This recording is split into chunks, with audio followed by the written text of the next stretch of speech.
റോമാലേഖനം 8-ാം അധ്യായം 2-ാം വാക്യം. ജീവൻ്റെ ആത്മാവിൻ്റെ പ്രമാണം എനിക്ക് പാപത്തിൻ്റെയും മരണത്തിൻ്റെയും പ്രമാണത്തിൽ നിന്ന് ക്രിസ്തു യേശുവിൽ സ്വാതന്ത്ര്യം വരുത്തിയിരിക്കുന്നു.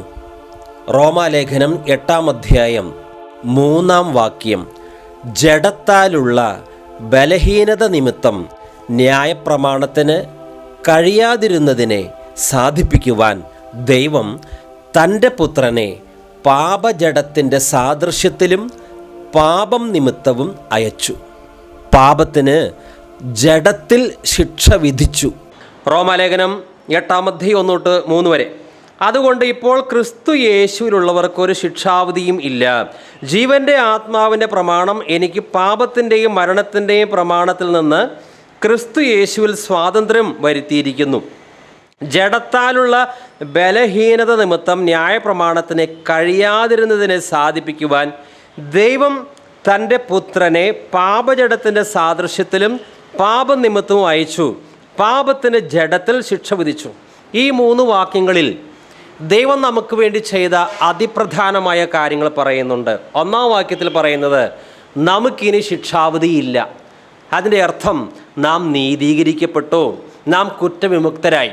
2-ാം വാക്യത്തിൽ പറയുന്നത് ഒരു വിശുദ്ധ ജീവിതം ജീവിക്കുവാൻ തക്ക രീതിയിൽ ദൈവം നമ്മെ പരിശുദ്ധാത്മ ശക്തി കൊണ്ട് നിറച്ചു എന്നാണ്.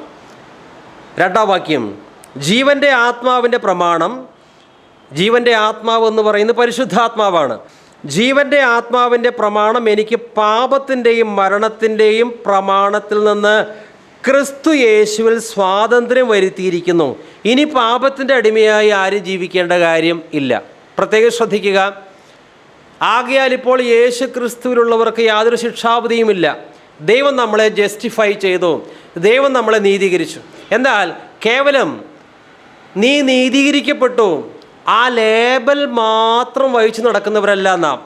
പിന്നെയോ ജീവൻ്റെ ആത്മാവിൻ്റെ പ്രമാണത്താൽ പാപത്തിൻ്റെയും മരണത്തിൻ്റെയും പ്രമാണത്തെ അതിജീവിച്ച് വിശുദ്ധിയിൽ ജീവിക്കുന്നവരാണ് ദൈവപൈതൽ. അതായത് നമുക്ക് നീതീകരണവും ദൈവം തന്നിരിക്കുന്നു, വിശുദ്ധീകരണവും തന്നിരിക്കുന്നു. 3-ാം വാക്യം ജഡത്താലുള്ള ബലഹീനത നിമിത്തം ന്യായപ്രമാണത്തിന് കഴിയാതിരുന്നതിനെ സാധിപ്പിക്കുവാൻ ദൈവം തൻ്റെ പുത്രനെ പാപജഡത്തിൻ്റെ സാദൃശ്യത്തിലും പാപനിമിത്തവും അയച്ചു. പാപത്തിന് ജഡത്തിൽ ശിക്ഷ വിധിച്ചു. ഇനി ദൈവം ചെയ്ത കാര്യം, ജഡത്താലുള്ള ബലഹീനത നിമിത്തം ന്യായപ്രമാണത്തിന് കഴിയാത്ത കാര്യത്തെ ദൈവം തന്നെ സാധിപ്പിച്ചു. അതിനുവേണ്ടി ദൈവം ഒരു വലിയ വില നൽകി തൻ്റെ സ്വന്തം പുത്രനെ ദൈവം ഈ ലോകത്തിലേക്ക് അയച്ചു. സാധാരണ മനുഷ്യൻ്റെ ശരീരത്തോടു കൂടി യേശുവിനെ അയച്ചു. എന്നിട്ട് ആ യേശുവിൻ്റെ ശരീരത്തിൽ സകല മനുഷ്യരുടെയും പാപത്തിന് ശിക്ഷ യേശു ക്രിസ്തുവിൻ്റെ ശരീരത്തിൽ പിതാവായ ദൈവം ചുമത്തി. ഇതൊക്കെ ദൈവം ചെയ്തതാണ്. ദൈവം മനുഷ്യവർഗത്തെ നീതീകരിക്കുവാൻ, വിശുദ്ധീകരിക്കുവാൻ ഒരു വ്യക്തിയുടെയും ശുപാർശ കൂടാതെ ദൈവത്തിൻ്റെ സ്നേഹത്തിൻ്റെ മനസ്സ് ഇത്തരം കാര്യങ്ങൾ ചെയ്യുവാൻ നിർബന്ധിതനായി. ഇതിൻ്റെ എല്ലാ ഉത്തരവാദി ദൈവമാണ്. ആരും ദൈവത്തോട് പറഞ്ഞിട്ടില്ല, ദൈവമേ മനുഷ്യവർഗത്തെ നീതീകരിക്കുവാൻ, മനുഷ്യവർഗത്തെ വിശുദ്ധീകരിക്കുവാൻ പുത്രനെ ഈ ഭൂമിയിലേക്ക് അയക്കണമെന്ന് ആരും ഉപദേശിച്ചു കൊടുത്തിട്ടില്ല. ദൈവം തന്നെ തൻ്റെ സ്നേഹത്തിൽ തീരുമാനിക്കുകയാണ്. ജഡത്താലുള്ള ബലഹീനത നിമിത്തം ന്യായപ്രമാണത്തിന് കഴിയാതിരുന്നതിനെ സാധിപ്പിക്കുവാൻ ദൈവം തൻ്റെ പുത്രനെ പാപജഡത്തിൻ്റെ സാദൃശ്യത്തിലും പാപം നിമിത്തവും അയച്ചു. പാപത്തിന് ജഡത്തിൽ ശിക്ഷ വിധിച്ചു. ന്യായപ്രമാണത്തിന് എന്താണ് കഴിയാതിരുന്നത്? നേരത്തെ പറഞ്ഞു, ന്യായപ്രമാണത്തിന് മനുഷ്യനെ നീതീകരിക്കാൻ കഴിഞ്ഞില്ല. മാത്രമല്ല, ന്യായപ്രമാണത്തിന് മനുഷ്യനെ പാപത്തിൻ്റെ മേൽ വിജയം നൽകുന്ന അവസ്ഥയിലേക്ക് നയിക്കാൻ സാധിച്ചില്ല. പക്ഷേ ഇത് സാധിച്ചത് ആർക്കാണ്? പുത്രനാണ്. ന്യായപ്രമാണത്തിന് ഒരിക്കലും മനുഷ്യനെ ശിക്ഷാവിധിയിൽ നിന്ന് രക്ഷിക്കുവാൻ സാധ്യമല്ല. ന്യായപ്രമാണത്തിന് ഒരിക്കലും മനുഷ്യനെ പാപത്തിൻ്റെ പ്രമാണത്തിൽ നിന്നും മരണത്തിൻ്റെ പ്രമാണത്തിൽ നിന്നും വിമുക്തനാക്കുവാൻ സാധിക്കുകയില്ല. എന്നാൽ ഈ 2 കാര്യങ്ങൾ ആർക്ക് സാധിക്കും? യേശു ക്രിസ്തുവിന് സാധിക്കും. അത് സാധിച്ചോ? തീർച്ചയായിട്ടും. ക്രിസ്തു ക്രൂശിൽ മരിക്കുക വഴി ഈ രണ്ട് കാര്യങ്ങളും പൂർണ്ണമായി സാധിച്ചു. അത് നമ്മൾ അംഗീകരിച്ചാൽ മതി. ഇനി ഞാൻ പാപത്തിൻ്റെ അടിമയല്ല, ഇനി ഞാൻ ശിക്ഷാവിധിക്ക് യോഗ്യനല്ല. ന്യായപ്രമാണത്തിന് കഴിയാത്തതിനെ ദൈവം സാധിപ്പിച്ചു. അതിനുവേണ്ടി ദൈവം തൻ്റെ സ്വന്തം പുത്രനെ അയച്ചു. ഇനി ശ്രദ്ധിക്കുക, ന്യായപ്രമാണ കാലത്തിൽ നമ്മൾ ജീവിക്കുന്ന വ്യക്തികളാണ് എന്ന് ഒരു നിമിഷം ഒന്ന് ചിന്തിക്കുക. അപ്പോൾ ഇതാ ന്യായപ്രമാണം, മോശയുടെ വിശുദ്ധ പ്രമാണം, ഈ കൽപ്പനകൾ നമ്മോട് പറയുകയാണ്, നീ ഇന്ന കാര്യം ചെയ്യരുത്, നീ ഇന്ന കാര്യങ്ങൾ ചെയ്യണം, നീ വിശുദ്ധിയിൽ ജീവിക്കണം.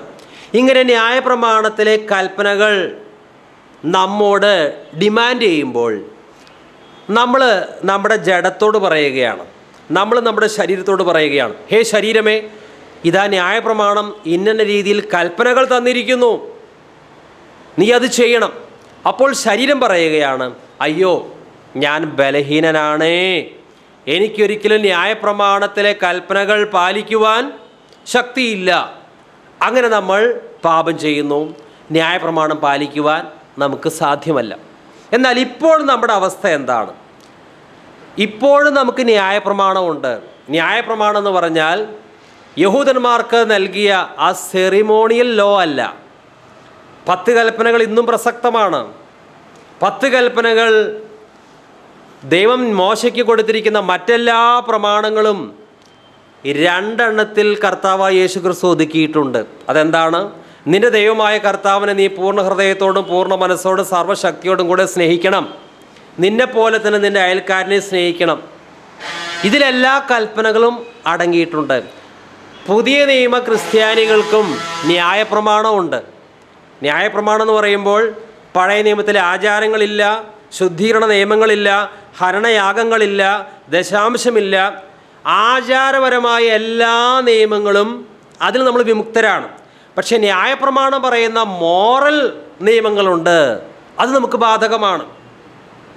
അത് നമുക്ക് ചെയ്യാൻ സാധിക്കുമോ? ഒന്നുകൂടി ശ്രദ്ധിക്കൂ. ന്യായപ്രമാണം പുതിയ നിയമവിശ്വാസിയോട് പറയുകയാണ്, നീ ഇന്ന പ്രമാണങ്ങൾ പാലിക്കണം. അപ്പോൾ വിശ്വാസി തൻ്റെ ശരീരത്തോട് പറയുന്നു, ശരീരമേ, ന്യായപ്രമാണം ഈ രീതിയിൽ ചില കാര്യങ്ങൾ ചെയ്യാൻ നിന്നോട് ആവശ്യപ്പെടുന്നുണ്ട്. അപ്പോൾ ശരീരം പറയുകയാണ്, ഞാൻ ബലഹീനനാണ്, എനിക്കിത് ചെയ്യാൻ നിവൃത്തിയില്ല. അപ്പോൾ നമ്മൾ കർത്താവിനോട് പറയുകയാണ്, കർത്താവേ, എൻ്റെ ശരീരത്തിന് ഈ ന്യായപ്രമാണം പാലിക്കുവാൻ ഒട്ടും ശേഷിയില്ല. അപ്പോൾ കർത്താവ് നമ്മോട് പറയുകയാണ്, നീ നിൻ്റെ ശാരീരിക ബലത്തിൽ ആശ്രയിച്ചാൽ ഒരിക്കലും നിനക്ക് ന്യായപ്രമാണം പാലിക്കാൻ സാധ്യമല്ല, എൻ്റെ നിയമങ്ങൾ പാലിക്കാൻ സാധ്യമല്ല. എന്നാൽ ഞാൻ നിനക്ക് പരിശുദ്ധാത്മാവിനെ തന്നിട്ടുണ്ട്. നീ ജീവൻ്റെ ആത്മാവിൻ്റെ പ്രമാണത്തിൽ ആശ്രയിക്കുക. അപ്പോൾ നിനക്ക് വചനത്തിലെ എല്ലാ കൽപ്പനകളും പാലിക്കാൻ സാധിക്കും. ഇതാണ് പഴയ നിയമവിശ്വാസിയും പുതിയ നിയമവിശ്വാസിയും തമ്മിലുള്ള വ്യത്യാസം. ഇനി ഒരു ചോദ്യം ചോദിക്കട്ടെ. നാം മോശയുടെ കാലഘട്ടത്തിലാണ് ജീവിക്കുന്നത് എന്ന് ചിന്തിക്കുക. അപ്പോൾ നമുക്ക് ന്യായപ്രമാണം പാലിക്കാനുള്ള ശേഷി ഉണ്ടാകുമോ? മോശയുടെ കാലഘട്ടത്തിൽ ജീവിച്ച ഇസ്രായേൽ ജനത്തിന് മോശയ്ക്ക് ദൈവം നൽകിയ ന്യായപ്രമാണം പാലിക്കുവാൻ സാധിച്ചില്ല. അവർ മരുഭൂമിയിൽ വീണുപോയി, പാപം ചെയ്തു പോയി. എന്നാൽ നമുക്ക് ഇപ്പോൾ മോശയുടെ ന്യായപ്രമാണം പാലിക്കുവാൻ സാധിക്കുമോ? നമുക്കാണ് ഇപ്പോൾ മോശയുടെ ന്യായപ്രമാണം ലഭിച്ചിരുന്നതെങ്കിൽ അത് 100% ചെയ്യാൻ നമുക്ക് സാധിക്കും. കാരണം ഇപ്പോൾ ജീവൻ്റെ ആത്മാവിൻ്റെ പ്രമാണത്താൽ നിയന്ത്രിക്കപ്പെടുന്നവരാണ് നാം. പരിശുദ്ധാത്മ ശക്തി നമുക്കുണ്ട്. ഈ പരിശുദ്ധാത്മ ശക്തിയാൽ ദൈവത്തിൻ്റെ ന്യായപ്രമാണം നമുക്ക് പാലിക്കാൻ സാധിക്കും. ഇസ്രായേൽ മക്കൾക്ക് മോശയുടെ ന്യായപ്രമാണം പാലിക്കാൻ സാധിക്കാതിരുന്നത് അവരിൽ ജീവൻ്റെ ആത്മാവിൻ്റെ പ്രമാണം വ്യാപരിച്ചിരുന്നില്ല. അതുകൊണ്ട് അവർ കേവലം ശാരീരിക ബലത്തിൽ ആശ്രയിച്ചുകൊണ്ടാണ് ഈ ന്യായപ്രമാണം പാലിക്കാൻ ശ്രമിച്ചത്. ശാരീരിക ബലം കൊണ്ട് ഒരു വ്യക്തിക്കും ദൈവത്തിൻ്റെ ന്യായപ്രമാണങ്ങൾ പാലിക്കുവാൻ സാധ്യമല്ല. പക്ഷേ ഇപ്പോൾ നമ്മെ സംബന്ധിച്ച് മോശയുടെ ന്യായപ്രമാണം പാലിക്കേണ്ട ആവശ്യമില്ല. അതിലെ സദാചാര നിയമങ്ങൾ പാലിക്കുവാൻ നമ്മളിപ്പോഴും കടപ്പെട്ടിരിക്കുകയാണ്. പുതിയ നിയമവിശ്വാസിയും ദൈവത്തിൻ്റെ നിയമങ്ങൾ പാലിക്കുവാൻ കടപ്പെട്ടവരാണ്. മോശയുടെ ന്യായപ്രമാണം അത് താൽക്കാലികമായി ദൈവം നൽകിയ ഒരു ഉടമ്പടിയായിരുന്നു. എന്നാൽ മോശയുടെ ന്യായപ്രമാണത്തെക്കാളും വളരെ വിശുദ്ധമാണ് കർത്താവായ യേശു ക്രിസ്തു പഠിപ്പിച്ച ഗിരിപ്രഭാഷണം. മത്തായി 5, 6, 7 അധ്യായങ്ങളിൽ കാണുന്ന ഗിരിപ്രഭാഷണം ന്യായപ്രമാണത്തെക്കാളും വലിയ നിലവാരം പുലർത്തുന്നവയാണ്. അതാണ് പുതിയ നിയമ ക്രിസ്ത്യാനികൾ പാലിക്കേണ്ടത്. അതെങ്ങനെ പാലിക്കും? ശാരീരിക ബലത്തിൽ ആശ്രയിച്ചിട്ടല്ല, ജീവൻ്റെ ആത്മാവിൻ്റെ പ്രമാണത്തിൽ ആശ്രയിക്കുക വഴി. അതുകൊണ്ട് ദൈവത്തിൻ്റെ ന്യായപ്രമാണം പാലിക്കുവാൻ തക്ക രീതിയിൽ നമ്മുടെ ശരീരത്തിനകത്ത് ദൈവം മാറ്റം വരുത്തുകയാണ് ചെയ്യുന്നത്. ന്യായപ്രമാണം പണ്ട് ചെയ്തിരുന്നത് ഇന്ന കാര്യങ്ങൾ ചെയ്യൂ, പക്ഷേ ആ വ്യക്തിയിലൊരു മാറ്റവും ന്യായപ്രമാണം നൽകിയില്ല. ന്യായപ്രമാണം ചില ചട്ടങ്ങൾ ഇസ്രായേൽ മക്കൾക്ക് നൽകിയെങ്കിൽ അത് പാലിക്കുവാൻ തക്ക രീതിയിലുള്ള ഒരു ശക്തിയും ന്യായപ്രമാണം അവർക്ക് കൊടുത്തില്ല. പുതിയ നിയമം അങ്ങനെയല്ല. ചട്ടങ്ങൾ, അനുശാസനങ്ങൾ ഇന്നും പുതിയ നിയമത്തിലുണ്ട്. പഴയതിനേക്കാൾ ഒട്ടും കുറവല്ല, കൂടുതലേ ഉള്ളൂ. പക്ഷെ അത് പാലിക്കുവാൻ ജീവൻ്റെ ആത്മാവിൻ്റെ പ്രമാണത്തെ ദൈവം ഇപ്പോൾ നമുക്ക് സൗജന്യമായി നൽകിയിരിക്കുകയാണ്. ഇപ്പോൾ പരിശുദ്ധാത്മാവ് നമ്മിലുണ്ട്. ഈ പരിശുദ്ധാത്മാവ് ദൈവത്തിൻ്റെ വചനം പാലിക്കുവാനുള്ള ആഗ്രഹവും താല്പര്യവും നമുക്ക് തരികയാണ് ചെയ്യുന്നത്. ദൈവത്തിൻ്റെ വചനം ചെയ്യുവാനുള്ള ആഗ്രഹം പരിശുദ്ധാത്മാവ് നമുക്ക് തരുന്നു. മാത്രമല്ല, അത് നിറവേറ്റാൻ വേണ്ട ശക്തിയും ഈ പരിശുദ്ധാത്മാവ് തന്നെയാണ് നമുക്ക് തരുന്നത്. യെഹെസ്കേൽ 36 അധ്യായം 26, 27 വാക്യങ്ങൾ. ഞാൻ നിങ്ങൾക്ക് പുതിയൊരു ഹൃദയം തരും, പുതിയൊരു ആത്മാവിനെ ഞാൻ നിങ്ങളുടെ ഉള്ളിലാക്കും. കല്ലായുള്ള ഹൃദയം ഞാൻ നിങ്ങളുടെ ജഡത്തിൽ നിന്ന് നീക്കി മാംസമായുള്ള ഹൃദയം നിങ്ങൾക്ക് തരും. ഞാൻ എൻ്റെ ആത്മാവിനെ നിങ്ങളുടെ ഉള്ളിലാക്കി നിങ്ങളെ എൻ്റെ ചട്ടങ്ങളിൽ നടക്കുമാറാക്കും. നിങ്ങൾ എൻ്റെ വിധികളെ പ്രമാണിച്ച് അനുഷ്ഠിക്കും. ഞാൻ എൻ്റെ ആത്മാവിനെ നിങ്ങളുടെ ഉള്ളിലാക്കി നിങ്ങളെ എൻ്റെ ചട്ടങ്ങളിൽ നടക്കുമാറാക്കും. നിങ്ങൾ എൻ്റെ വിധികളെ പ്രമാണിച്ച് അനുഷ്ഠിക്കും. എന്തിനാണ് ദൈവം പരിശുദ്ധാത്മാവിനെ നമുക്ക് തരുന്നത്? വളരെ വ്യക്തം. ദൈവത്തിൻ്റെ ചട്ടങ്ങൾ, ദൈവത്തിൻ്റെ പ്രമാണങ്ങൾ പാലിക്കുവാൻ വേണ്ടിയാണ് ദൈവം നമുക്ക് പരിശുദ്ധാത്മാവിനെ തരുന്നത്. എന്തിനു വേണ്ടിയാണ് ജീവൻ്റെ ആത്മാവിൻ്റെ പ്രമാണത്തിൽ ദൈവം നമ്മെ സ്ഥാപിക്കുന്നത്? പാപത്തിൻ്റെയും മരണത്തിൻ്റെയും പ്രമാണത്തിൽ നിന്ന് സ്വാതന്ത്ര്യം പ്രാപിക്കുവാൻ, ദൈവത്തിൻ്റെ നിയമങ്ങൾ, വചനം പാലിക്കുവാൻ വേണ്ടിയാണ് ദൈവം നമുക്ക് പരിശുദ്ധാത്മാവിനെ തരുന്നത്. അതുകൊണ്ട് ദൈവത്തിൻ്റെ പ്രമാണങ്ങളെല്ലാം ഒരു പുതിയ നിയമ ക്രിസ്ത്യാനിക്ക് തെറ്റുകൂടാതെ പാലിക്കുവാൻ സാധിക്കും. റോമാലേഖനം 8 അധ്യായം 2 വാക്യം. ജീവൻ്റെ ആത്മാവിൻ്റെ പ്രമാണം എനിക്ക് പാപത്തിൻ്റെയും മരണത്തിൻ്റെയും പ്രമാണത്തിൽ നിന്ന് ക്രിസ്തു യേശുവിൽ സ്വാതന്ത്ര്യം വരുത്തിയിരിക്കുന്നു. റോമാലേഖനം 8 അധ്യായം 3 വാക്യം. ജഡത്താലുള്ള ബലഹീനത നിമിത്തം ന്യായപ്രമാണത്തിന് കഴിയാതിരുന്നതിനെ സാധിപ്പിക്കുവാൻ ദൈവം തൻ്റെ പുത്രനെ പാപജഡത്തിൻ്റെ സാദൃശ്യത്തിലും പാപം നിമിത്തവും അയച്ചു. പാപത്തിന് ജഡത്തിൽ ശിക്ഷ വിധിച്ചു. റോമാലേഖനം 8 അധ്യായം 4 വാക്യം. ജഡത്തെയല്ല ആത്മാവിനെ അത്രേ അനുസരിച്ച് നടക്കുന്ന നമ്മിൽ ന്യായപ്രമാണത്തിൻ്റെ നീതി നിവൃത്തിയാകേണ്ടതിന് തന്നെ. റോമാലേഖനം 8:4. ജഡത്തെയല്ല ആത്മാവിനെ അത്രേ അനുസരിച്ച് നടക്കുന്ന നമ്മിൽ ന്യായപ്രമാണത്തിൻ്റെ നീതി നിവൃത്തിയാകേണ്ടതിന് തന്നെ. ഇത് ശരീരത്തിൻ്റെ പ്രവണതകൾക്കനുസരിച്ച് ജീവിക്കാതെ ആത്മാവിൻ്റെ പ്രചോദനമനുസരിച്ച് ജീവിക്കുന്ന നമ്മിൽ നിയമത്തിൻ്റെ അനുശാസനം സഫലമാകുന്നതിന് വേണ്ടിയാണ്. പുതിയ നിയമവിശ്വാസികൾ ന്യായപ്രമാണത്തെ മുഴുവനായിട്ട് തള്ളിക്കളയണമോ? ആചാരപരമായ നിയമങ്ങൾ തള്ളിക്കളയാം, കാരണം ക്രിസ്തു പുതിയ ഉടമ്പടി സ്ഥാപിച്ചു. എന്നാൽ ഇനിയും പുതിയ നിയമവിശ്വാസികൾ ദൈവത്തിൻ്റെ നിയമങ്ങൾ അനുസരിച്ചേ പറ്റൂ. ന്യായപ്രമാണം അനുശാസിക്കുന്ന നീതി നമ്മിൽ നിറവേറണം. യാഗങ്ങളിലേക്ക് തിരിച്ചു പോകരുത്, പക്ഷെ ന്യായപ്രമാണം അനുശാസിക്കുന്ന ഉയർന്ന വിശുദ്ധിയുടെ നിലവാരമുണ്ട്, ഉയർന്ന കൽപ്പനകളുണ്ട്. അത് നമ്മൾ പാലിക്കണം. അത് എങ്ങനെ പാലിക്കാൻ സാധിക്കും? ആത്മാവിനെ അനുസരിച്ച്. ജഡത്തെയല്ല ആത്മാവിനെ അത്രേ അനുസരിച്ച് നടക്കുന്ന നമ്മിൽ ന്യായപ്രമാണത്തിൻ്റെ നീതി നിവൃത്തിയാകേണ്ടതിന് തന്നെ. മത്തായിയുടെ സുവിശേഷം 22 അധ്യായം 36 തൊട്ട് 40 വരെ. ഗുരു, ന്യായപ്രമാണത്തിൽ ഏത് കൽപ്പന വലിയത് എന്ന് ചോദിച്ചു. യേശു അവനോട്, നിന്റെ ദൈവമായ കർത്താവിനെ നീ പൂർണ്ണ ഹൃദയത്തോടും പൂർണ്ണ ആത്മാവോടും പൂർണ്ണ മനസ്സോടും കൂടെ സ്നേഹിക്കണം. ഇതാകുന്നു വലിയതും ഒന്നാമത്തേതുമായ കൽപ്പന. രണ്ടാമത്തേത് അതിനോട് സമം, കൂട്ടുകാരനെ നിന്നെപ്പോലെ തന്നെ സ്നേഹിക്കണം. ഈ രണ്ട് കൽപ്പനകളിൽ സകല ന്യായപ്രമാണവും പ്രവാചകന്മാർ അടങ്ങിയിരിക്കുന്നു എന്ന് പറഞ്ഞു. അതുകൊണ്ട് പുതിയ നിയമവിശ്വാസികളും ന്യായപ്രമാണം പാലിക്കണം. എന്താണ് സകല ന്യായപ്രമാണവും ഉൾക്കൊള്ളുന്നത്? ഈ വായിച്ച രണ്ട് കൽപ്പനകളാണ് സകല ന്യായപ്രമാണത്തിലെ കൽപ്പനകളും ഉൾക്കൊള്ളുന്ന കൽപ്പന. അത് പാലിച്ചേ പറ്റൂ. അത് പാലിക്കുവാനാണ് നമുക്ക് പരിശുദ്ധാത്മാവിനെ തന്നിരിക്കുന്നത്. റോമാലേഖനം 13-ാം അധ്യായം 8 തൊട്ട് 10 വരെയുള്ള വാക്യങ്ങൾ. അന്യോന്യം സ്നേഹിക്കുന്നതല്ലാതെ ആർക്കും ഒന്നും കടംപെട്ടിരിക്കരുത്. അന്യനെ സ്നേഹിക്കുന്നവൻ ന്യായപ്രമാണം നിവർത്തിച്ചിരിക്കുന്നുവല്ലോ. പുതിയ നിയമവിശ്വാസികൾ ന്യായപ്രമാണം നിവർത്തിക്കണം. എന്താണത്? അന്യനെ സ്നേഹിക്കുന്നവൻ ന്യായപ്രമാണം നിവർത്തിച്ചിരിക്കുന്നുവല്ലോ. വ്യഭിചാരം ചെയ്യരുത്, കൊല ചെയ്യരുത്, മോഷ്ടിക്കരുത്, മോഹിക്കരുത്. ഇത് പഴയ നിയമ കൽപ്പനകളാണ്. അത് ഇന്നും പുതിയ നിയമവിശ്വാസികൾക്ക് ബാധകമാണ്. മറ്റേത് കൽപ്പനയും കൂട്ടുകാരനെ നിന്നെപ്പോലെ സ്നേഹിക്കുക എന്നീ വചനത്തിൽ സംഗ്രഹിച്ചിരിക്കുന്നു. സ്നേഹം കൂട്ടുകാരന് ദോഷം പ്രവർത്തിക്കുന്നില്ല. ആകയാൽ സ്നേഹം ന്യായപ്രമാണത്തിൻ്റെ നിവൃത്തി തന്നെ. ഇത് പുതിയ നിയമവിശ്വാസികളോട് പറഞ്ഞിരിക്കുന്ന കാര്യമാണ്. അതുകൊണ്ട് സ്നേഹിക്കാത്തവർക്ക് ന്യായപ്രമാണം പാലിക്കാൻ സാധ്യമല്ല.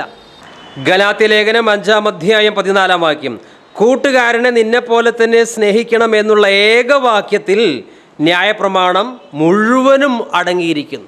ഈ ഒറ്റ കൽപ്പന പാലിച്ചാൽ മതി. ന്യായപ്രമാണം മുഴുവൻ അവൻ പാലിക്കുകയാണ്. പക്ഷെ അത് പാലിക്കണമെങ്കിൽ ശാരീരിക കഴിവുകൊണ്ട് സാധ്യമല്ല. പിന്നെയോ ആത്മാവിനാൽ, പരിശുദ്ധാത്മാവിനാൽ.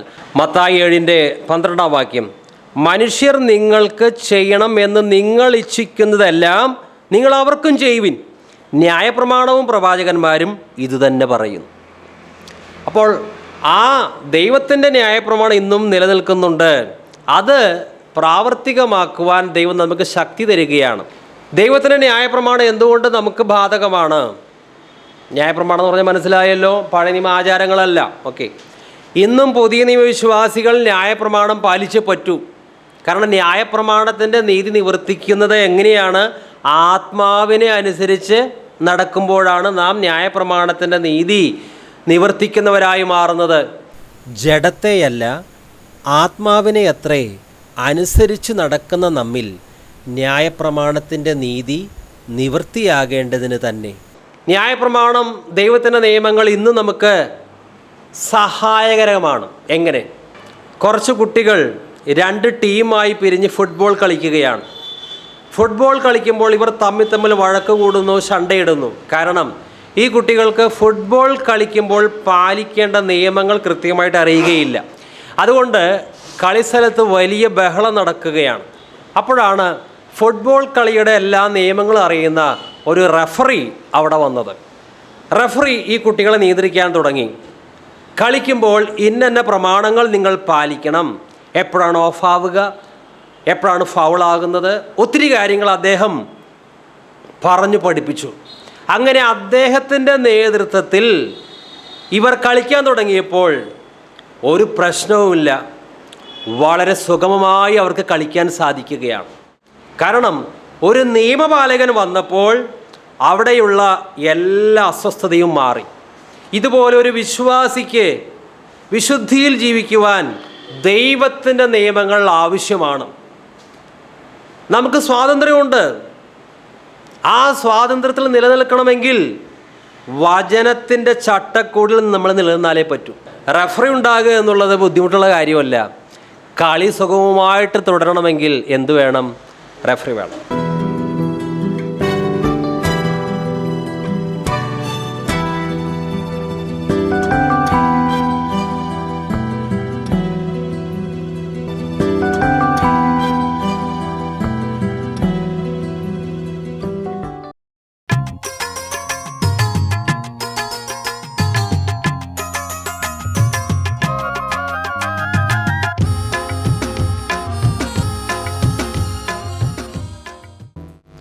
റോമാലേഖനം 8-4 ജഡത്തെയല്ല ആത്മാവിനെ എത്ര അനുസരിച്ച് നടക്കുന്ന നമ്മിൽ ന്യായപ്രമാണത്തിൻ്റെ നീതി നിവൃത്തിയാകേണ്ടതിന് തന്നെ.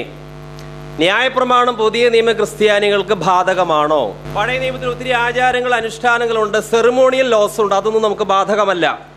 ദഹനയാഗങ്ങൾ, ഹോമയാഗങ്ങൾ കർത്താവായ യേശു ക്രിസ്തു പുതിയ ഉടമ്പടി സ്ഥാപിച്ചതുകൊണ്ട് അത്തരത്തിലുള്ള എല്ലാ നിയമങ്ങളിൽ നിന്നും നമ്മൾ വിമുക്തരാണ്.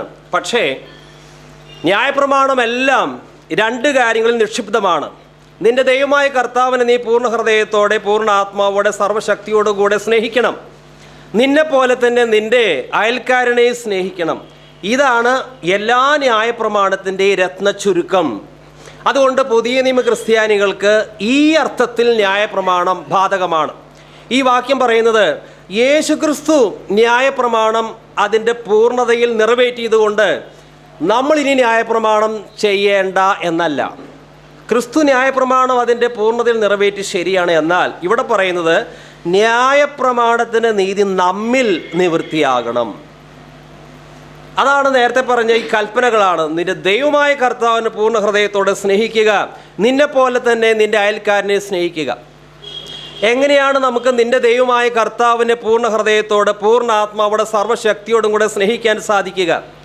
എങ്ങനെയാണ് എനിക്ക് എൻ്റെ കൂട്ടുകാരനെ, എൻ്റെ അയൽക്കാരനെ എന്നെപ്പോലെ സ്നേഹിക്കുവാൻ എങ്ങനെ സാധിക്കും? എൻ്റെ ജഡത്തിന് ഒരിക്കലും ദൈവത്തെ പൂർണ്ണ ഹൃദയത്തോടെ സ്നേഹിക്കുവാനുള്ള ശക്തിയില്ല. എനിക്ക് എന്നിൽ തന്നെ എൻ്റെ അയൽക്കാരനെ എന്നെപ്പോലെ സ്നേഹിക്കാനുള്ള ശക്തി ലവലേശമില്ല. അതുകൊണ്ടാണ് പരിശുദ്ധാത്മാവിനെ നമുക്ക് തന്നിരിക്കുന്നത്. അതുകൊണ്ടാണ് ഈ വാക്യം പറയുന്നത്, ആത്മാവിനെ അനുസരിച്ച് നടക്കുന്ന നമ്മിൽ.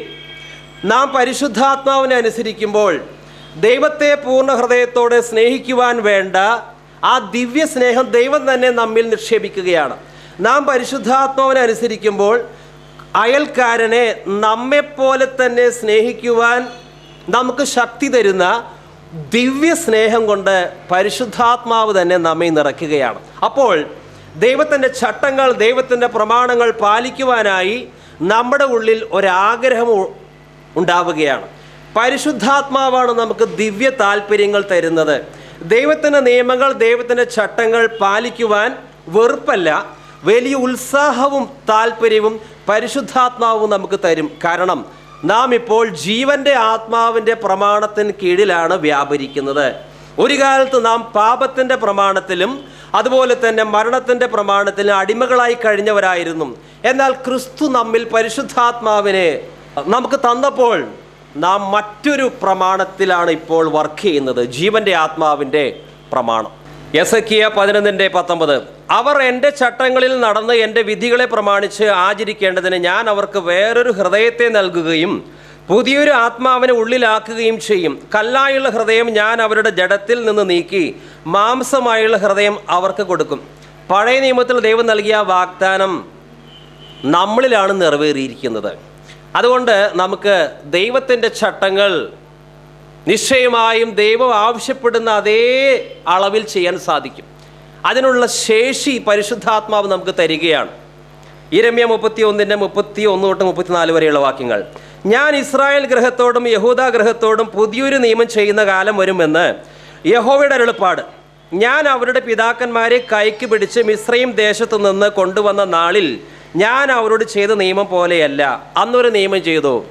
മോശയ്ക്ക് ദൈവം നിയമങ്ങൾ, ചട്ടങ്ങൾ നൽകി. പക്ഷേ അത് പാലിക്കുവാൻ അവർക്ക് സാധിച്ചില്ല. കാരണം അവരുടെ ജഡത്തിന് ദൈവത്തിൻ്റെ അതിവിശിഷ്ടമായ ന്യായപ്രമാണം ചെയ്യുവാനുള്ള കരുത്തുണ്ടായിരുന്നില്ല. ഞാൻ അവർക്ക് ഭർത്താവായിരുന്നിട്ടും അവർ എൻ്റെ നിയമം ലംഘിച്ചു കളഞ്ഞു എന്ന് യഹോവയുടെ അരുളപ്പാട്. എന്നാൽ ഈ കാലം കഴിഞ്ഞ ശേഷം ഞാൻ ഇസ്രായേൽ ഗൃഹത്തോട് ചെയ്യുവാനിരിക്കുന്ന നിയമം ഇങ്ങനെയാകുന്നു. ഈ നിയമത്തിൻ്റെ ഉപഭോക്താക്കളാണ് ഈ ഇരിക്കുന്ന ഓരോരുത്തരും. ഞാൻ എൻ്റെ ന്യായപ്രമാണം അവരുടെ ഉള്ളിലാക്കി അവരുടെ ഹൃദയങ്ങളിൽ എഴുതും. ഞാൻ അവർക്ക് ദൈവമായും അവർ എനിക്ക് ജനമായും ഇരിക്കും എന്ന് യഹോവയുടെ അരുളപ്പാട്. ഇനി ആരും തൻ്റെ കൂട്ടുകാരനെയും തൻ്റെ സഹോദരനെയും യഹോവയെ അറിയുക എന്ന് ഉപദേശിക്കുകയില്ല. അവർ ആഭാലവൃദ്ധം എല്ലാവരും എന്നെ അറിയും. ഇതാണ് ഇപ്പോൾ സംഭവിക്കുന്നത്. ദൈവം തൻ്റെ പരിശുദ്ധാത്മാവിനെ നമ്മിൽ നിക്ഷേപിച്ചു. ദൈവത്തിൻ്റെ വചനം പാലിക്കുവാനുള്ള ആഗ്രഹവും താല്പര്യവും ദൈവം തന്നു. ദൈവത്തിൻ്റെ വചനം പാലിക്കുവാനുള്ള എല്ലാ സോഴ്സും ദൈവം തന്നെ തരികയാണ്. റോമാലേഖനം 8:4 ജഡത്തെയല്ലേ ആത്മാവിനെ അനുസരിച്ച് നടക്കുന്ന നമ്മിൽ ന്യായപ്രമാണത്തിൻ്റെ നീതി നിവൃത്തിയാകേണ്ടതിന് തന്നെ. നാം പരിശുദ്ധാത്മാവിനെ പ്രാപിച്ചവരാണ്. പരിശുദ്ധാത്മാവിനെ പ്രാപിക്കുന്നത് ഏറ്റവും നല്ല കാര്യമാണ്. എന്നാൽ ഇവിടെ പരിശുദ്ധാത്മാവിനെ പ്രാപിക്കുന്ന കാര്യമല്ല, പരിശുദ്ധാത്മാവിനെ അനുസരിച്ച് നടക്കുന്ന കാര്യമാണ് എഴുതിയിരിക്കുന്നത്. ആത്മാവിനെ പ്രാപിച്ച എല്ലാ വിശ്വാസികളും ആത്മാവിനെ അനുസരിച്ച് നടക്കണം. ആത്മാവിനെ അനുസരിച്ച് നടക്കുന്ന വിശ്വാസിയിൽ മാത്രമേ ന്യായപ്രമാണത്തിൻ്റെ അനുശാസനങ്ങൾ നിറവേറുകയുള്ളൂ. ഒരു പൂമ്പാറ്റയ്ക്ക് 2 മനോഹരങ്ങളായ ചിറകുണ്ട്. പക്ഷേ പൂമ്പാറ്റയ്ക്ക് പറക്കാൻ സാധിക്കുന്നില്ല. കാരണം അത് ചിറകെടുത്ത് ശക്തിയോടെ വീശിയാൽ മാത്രമേ പറക്കുകയുള്ളൂ, ഉയരങ്ങളിലേക്ക് എത്തുകയുള്ളൂ. അതുകൊണ്ട് എനിക്ക് പരിശുദ്ധാത്മാവുണ്ട്, അഭിഷേകമുണ്ട്, നല്ല കാര്യമാണ്. പക്ഷേ ആത്മാവിനെ അനുസരിച്ചാൽ മാത്രമേ ജഡത്തിൻ്റെ സകല തിന്മകളെ അതിജീവിച്ച് ആത്മീയ ഉയരങ്ങളിലേക്ക് നമുക്ക് പോകാനായി സാധിക്കുകയുള്ളൂ. ജഡത്തെയല്ല ആത്മാവിനെ അനുസരിച്ച് നടക്കുന്ന നമ്മിൽ ന്യായപ്രമാണത്തിൻ്റെ നീതി നിവൃത്തിയാകേണ്ടതിന് തന്നെ. ഒരു കാലത്ത് നാം ആത്മാവിനെ അനുസരിച്ച് നടന്നവരല്ല. നാം രക്ഷിക്കപ്പെടാതിരുന്ന കാലത്ത് പരിശുദ്ധാത്മാവിനെ അനുസരിച്ചല്ല നാം നടന്നത്. പിന്നെ എന്താ നാം അനുസരിച്ചത്? പിന്നെ നാം ആരെയാണ് അനുസരിച്ച് നടന്നത്? രക്ഷ പ്രാപിക്കുന്നതിന് മുമ്പ് നാം ഈ ലോകത്തിൻ്റെ കാലഗതിയെയും അന്തരീക്ഷത്തിൻ്റെ അധിപതിയായ പിശാചിനെയും അനുസരിച്ചാണ് നടന്നത്. എന്നാൽ ഇപ്പോൾ നമ്മോട് പറയുന്നു, നിങ്ങൾ പരിശുദ്ധാത്മാവിനെ പ്രാപിച്ചിരിക്കുന്നത് കൊണ്ട് ആത്മാവിനെ അനുസരിച്ച് നടക്കണം. അപ്പോൾ ജഡത്തിൻ്റെ ഒരു താല്പര്യങ്ങളും ജഡത്തിൻ്റെ ഒരു പ്രവൃത്തികളും നിങ്ങളിൽ നിറവേറുകയില്ല. നിങ്ങളെപ്പോഴും ന്യായപ്രമാണം, അതായത് ദൈവത്തിൻ്റെ വചനം പാലിക്കുന്നവരായിരിക്കും. വിജയകരമായൊരു ക്രിസ്തീയ ജീവിതം ആത്മാവിനെ അനുസരിക്കുന്ന ആത്മീയന്മാർക്ക് മാത്രമേ സ്വന്തമാക്കാൻ സാധിക്കൂ. എഫെസ്യ ലേഖനം 2:2 മുതൽ അവയിൽ നിങ്ങൾ മുൻപേ ഈ ലോകത്തിൻ്റെ കാലഗതിയെയും ആകാശത്തിലെ അധികാരത്തിനും അനുസരണക്കേടിൻ്റെ മക്കളിൽ ഇപ്പോൾ വ്യാപരിക്കുന്ന ആത്മാവിനും അധിപതിയായവനെയും അനുസരിച്ച് നടന്നു. ഇനി അങ്ങനെ ഒരിക്കലും നടക്കാൻ പാടില്ല. ഇനി ആത്മാവിനെ, പരിശുദ്ധാത്മാവിനെ അനുസരിച്ച് നടക്കണം. പരിശുദ്ധാത്മാവിനെ അനുസരിച്ച് നടക്കുക എന്ന് പറഞ്ഞാൽ എന്താണ് അർത്ഥം?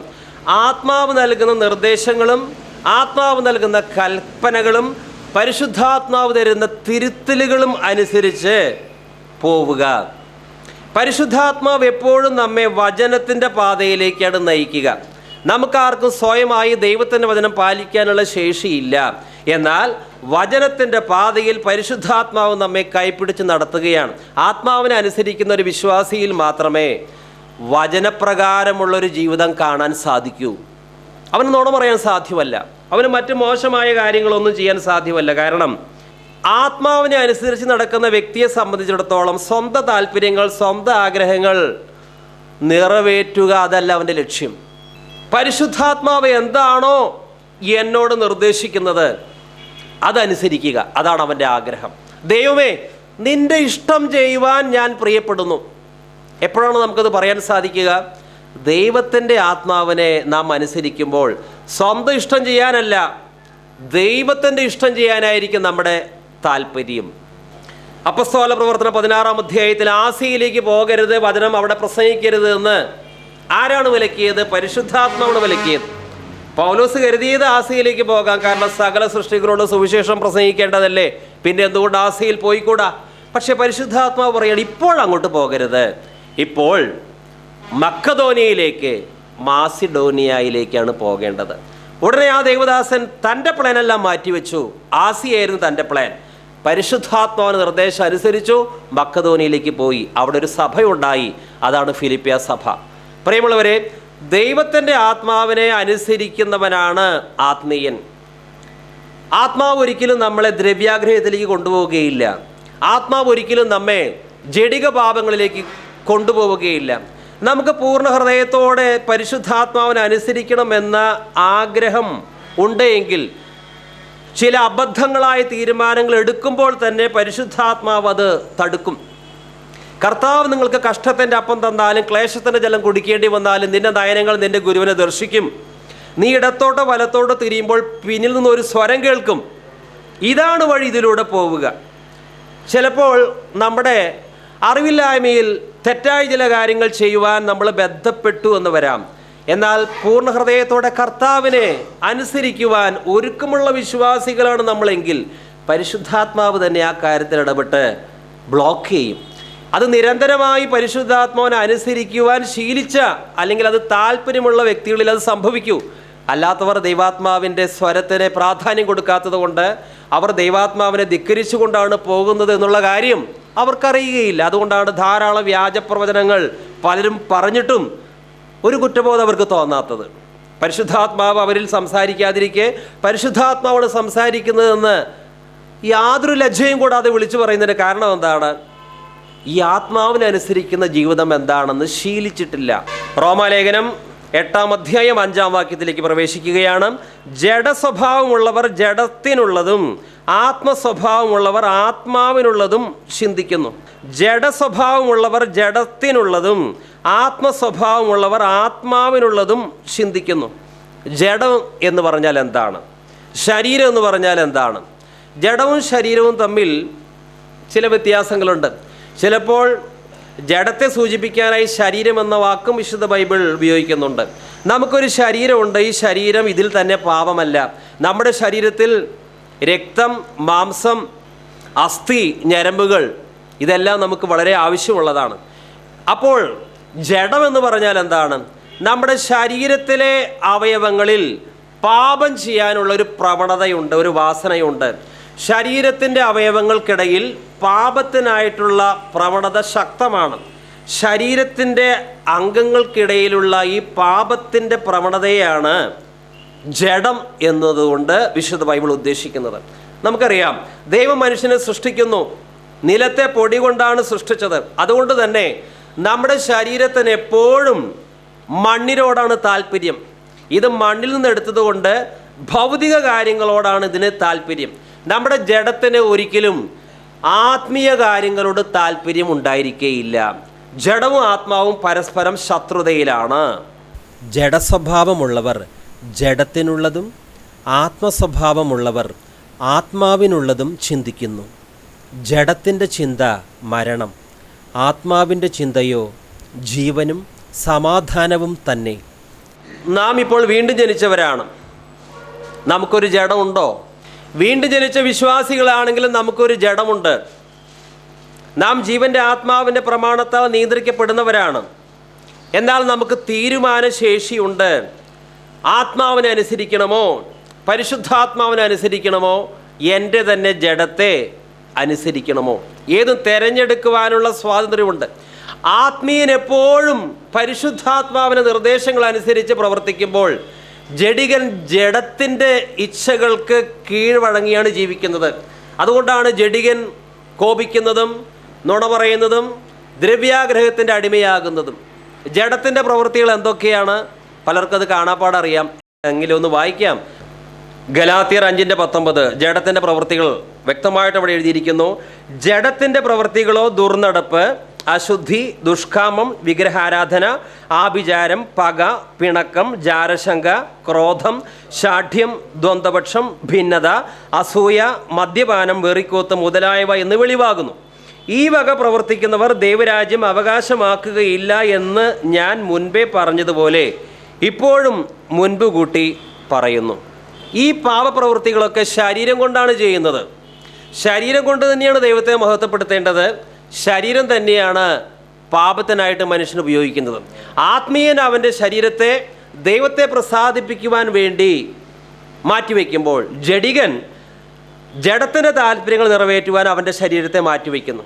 രക്ഷിക്കപ്പെടാത്തവനിൽ പരിശുദ്ധാത്മാവില്ല.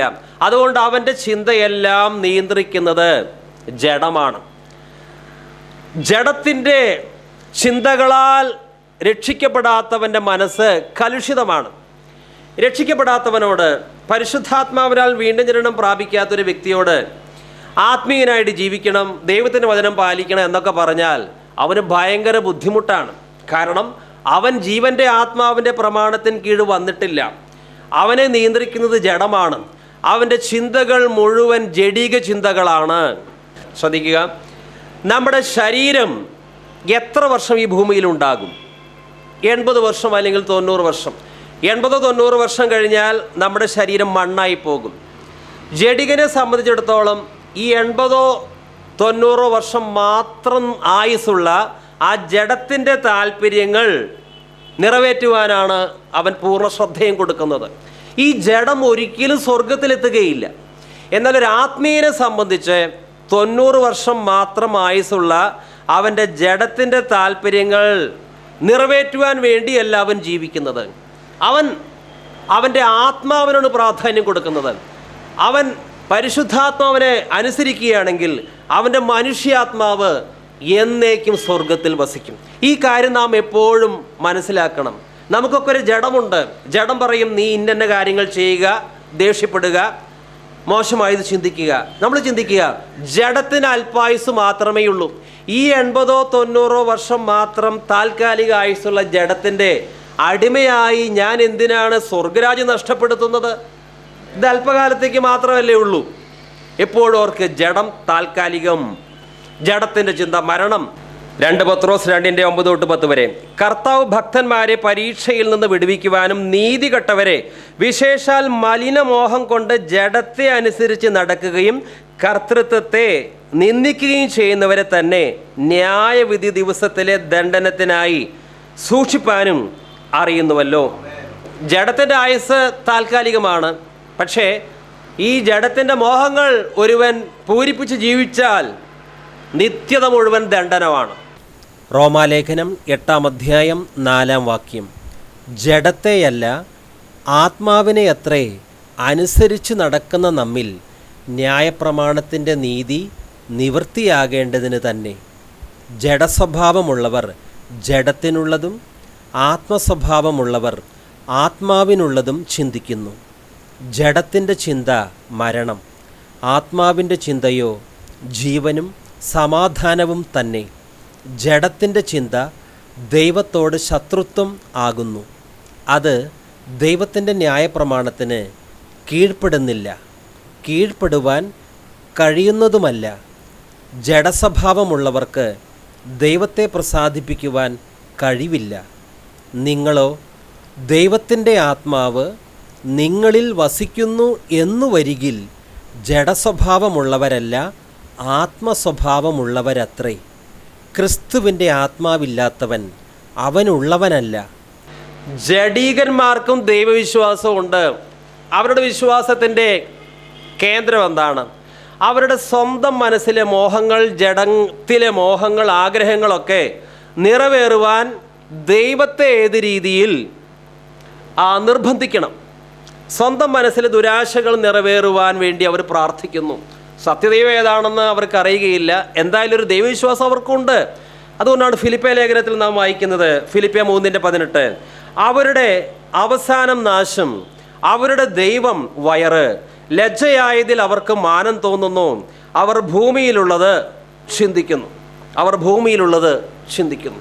കയീൻ ജഡികനായിരുന്നു. ഹാബേൽ അവൻ്റെ അനുജൻ ദൈവത്തിന് സ്വീകാര്യനായതുകൊണ്ട് അവന് സഹിച്ചില്ല. അവൻ വൈരാഗ്യം മൂത്ത് അനുജനെ കൊന്നു. ഈ അസൂയ എന്നുള്ളത് ജഡത്തിൻ്റെ പ്രവൃത്തിയാണ്. ഇന്നും ജഡികന്മാർക്ക് ആത്മീയന്മാരോട് അസൂയയാണ്. ജഡികന്മാർ സാധാരണയായിട്ട് ജഡികന്മാരെ മാത്രമേ അംഗീകരിക്കുകയുള്ളൂ. അതുകൊണ്ട് കയീനൊരിക്കലും ഹാബേലിനെ വെച്ച് ഉറപ്പിക്കുവാൻ സാധ്യമല്ല. രണ്ടാമത്തെ ജഡികൻ ശൗൽ രാജാവാണ്. ഒന്നാമത്തെ രാജാവ്. തുടക്കത്തിൽ അവൻ എളിമയുള്ളവൻ, അവന് വാസ്തവമായിട്ടും പരിശുദ്ധാത്മാവിൻ്റെ അഭിഷേകം ലഭിച്ചു. പക്ഷെ പിന്നീട് ദൈവത്തിൻ്റെ കൽപ്പന നിഷേധിച്ചു. അപ്പോൾ അഭിഷേകം വിട്ടുപോയി, പരിശുദ്ധാത്മാവ് വിട്ടുപോയി, തൻ്റെ അഭിഷേകം വിട്ടുപോയി എന്നവന് മനസ്സിലാക്കാൻ സാധിച്ചില്ല. പിന്നെ യഥാർത്ഥ അഭിഷിക്തനെതിരെ, ദാവീദിനെതിരെ പോരാട്ടം നടത്തി. ശൗൽ ഒരു ജഡികനാണ്. ശലോമോൻ തുടക്കത്തിൽ ആത്മീയനായിരുന്നു. ദൈവം അവനോട് നേരിട്ട് സംസാരിച്ചു. പിന്നെ അവന് സ്വത്ത് വർദ്ധിച്ചു, ജ്ഞാനം വർദ്ധിച്ചു, ധാരാളം സ്ത്രീകൾ. അവൻ തികഞ്ഞ ഒരു ജഡികനായി മാറി. യൂദാസ് ഇസ്കറിയോത്ത കർത്താവ് യേശു ക്രിസ്തുവിൻ്റെ കൂടെ നടന്നു. ഉള്ളിൽ ദ്രവ്യാഗ്രഹം വന്നു. കേവലം 30 വെള്ളിക്കാശിന് തൻ്റെ ഗുരുവിനെ ഒറ്റിക്കൊടുത്തു. ജഡത്തിൻ്റെ പ്രവൃത്തിയാണ് ദ്രവ്യാഗ്രഹം. നമ്മുടെ ഹൃദയത്തിൽ പണക്കൊതി വന്നു കഴിഞ്ഞാൽ നമുക്കൊരിക്കലും ആത്മീയനാകാൻ പറ്റില്ല. നല്ലൊരു പ്രവാചകൻ ബിലയാം, ദൈവത്തിൻ്റെ അരുളപ്പാടുകൾ കേട്ടുകൊണ്ടിരിക്കുന്ന പ്രവാചകൻ. പക്ഷേ ദ്രവ്യാഗ്രഹം കയറിയപ്പോൾ അവന് ശോചനീയമായൊരു അന്ത്യമാണ് ഉണ്ടായത്. 2 പത്രോസ് 2-ാം അധ്യായം 15-16 വരെ. അവർ നേർവഴി വിട്ട് തെറ്റി ബയോരമിൻ്റെ മകനായ ബിലയാമിൻ്റെ വഴിയിൽ നടന്നു. അവൻ അനീതിയുടെ കൂലി കൊതിച്ചു, എങ്കിലും തൻ്റെ അകൃത്യത്തിനും ശാസന കിട്ടി. മിണ്ടാപ്രാണിയായ കഴുത മനുഷ്യഭാഷയിൽ സംസാരിച്ച് പ്രവാചകൻ്റെ ബുദ്ധിഭ്രമത്തെ തടുത്തുവല്ലോ. ജഡസ്വഭാവമുള്ളവർ ജഡത്തിനുള്ളത് ചിന്തിക്കുന്നു. ലോകത്തിലെ ഭൂരിപക്ഷ മനുഷ്യരും ജഡികരാണ്, അവരാത്മീയരല്ല. ചുരുക്കം പേരെ ആത്മീയരായിട്ടുള്ളൂ. അവരാരാണ്? കർത്താവ് പറഞ്ഞു, ചെറിയ അജഗണമേ ഭയപ്പെടേണ്ട, നിങ്ങൾക്ക് രാജ്യം തരാൻ പിതാവ് പ്രസാദിച്ചിരിക്കുന്നു. ഭൂരിപക്ഷം പേർ ജഡികരാണ്, എന്നാൽ അതിന് നടുവിലൊരു ചെറിയ അജഗണം, അവർ ആത്മീയരാണ്. ജഡസ്വഭാവമുള്ളവർ ജഡത്തിനുള്ളതും ആത്മസ്വഭാവമുള്ളവർ ആത്മാവിനുള്ളതും ചിന്തിക്കുന്നു. റോമാലേഖനം 8:5. എന്തെന്നാൽ ജഡികമായി ജീവിക്കുന്നവർ ജഡിക കാര്യങ്ങളിൽ മനസ്സ് വയ്ക്കുന്നു, ആത്മീയമായി ജീവിക്കുന്നവരാകട്ടെ ആത്മീയ കാര്യങ്ങളിൽ മനസ്സ് വയ്ക്കുന്നു. ഇത് കുറെ കൂടി വ്യക്തമായിട്ട് NIV-യിലാണ് എഴുതിയിരിക്കുന്നത്. Those who live according to the sinful nature have their minds set on what that nature desires. But those who live in accordance with the Spirit have their minds set on what that Spirit desires. ഒന്നുകൂടി ഇത് വായിക്കുകയാണ്. Those who live according to the sinful nature have their minds set on what that nature desires. But those who live in accordance with the Spirit have their minds set on what the Spirit desires. നമ്മുടെ മനസ്സ് set ചെയ്യാണ്, മനസ്സ് വയ്ക്കുകയാണ്. നമ്മുടെ സത്യവേദ പുസ്തകത്തിൽ ഇത്രയും അർത്ഥം വ്യക്തമല്ല. ആത്മീയൻ മനസ്സ് സെറ്റ് ചെയ്തിരിക്കുന്നത്, ആത്മീയൻ്റെ മൈൻഡ് സെറ്റ് ആത്മീയമായ കാര്യങ്ങളിലേക്ക് മാത്രമാണ്. ജഡികൻ്റെ മനസ്സ് ജഡികന് വെച്ചിരിക്കുന്നത് ജഡിക കാര്യങ്ങളിൽ മാത്രമാണ്. ഒരുവൻ്റെ സ്വഭാവം മൊത്തം നിയന്ത്രിക്കപ്പെടുന്നത് അവൻ്റെ മനസ്സ് ഏതിലാണ് അവൻ സെറ്റ് ചെയ്തിട്ടുള്ളത്, ഉറപ്പിച്ചിട്ടുള്ളത്. നമ്മുടെ വാക്ക്, നമ്മുടെ പ്രവൃത്തി, നമ്മുടെ ചിന്ത, നമ്മുടെ രഹസ്യവും പരസ്യവുമായിട്ടുള്ള എല്ലാ ജീവിതവും, എല്ലാ പെരുമാറ്റവും എന്തിനെ ആണ് അടിസ്ഥാനത്തിലാണ്? നാം എവിടെയാണ് നമ്മുടെ മനസ്സ് പതിപ്പിച്ചിട്ടുള്ളത്, അതിൻ്റെ അടിസ്ഥാനത്തിലാണ് വസ്തുക്കളോടുള്ള നമ്മുടെ സമീപനം, കുടുംബാംഗങ്ങളോടുള്ള നമ്മുടെ സമീപനം, പണത്തോടുള്ള നമ്മുടെ സമീപനം, മക്കളെ വളർത്തുന്നതിലുള്ള നമ്മുടെ കാഴ്ചപ്പാട്, ഇവയെല്ലാം നിയന്ത്രിക്കപ്പെടുന്നത്. ജോലി ചെയ്യുന്നിടത്ത് നമ്മുടെ മനോഭാവം, ഇതെല്ലാം നിയന്ത്രിക്കപ്പെടുന്നത് നാം ആത്മീയ കാര്യങ്ങളിലാണോ മനസ്സ് പതിപ്പിച്ചിട്ടുള്ളത്, അതോ ജഡിക കാര്യങ്ങളിലാണോ? ഉയരത്തിലെ കാര്യങ്ങളിലേക്കാണോ നമ്മൾ മനസ്സ് വെച്ചിട്ടുള്ളത്, അതോ ഈ ഭൗതിക കാര്യങ്ങളിൽ ആണോ?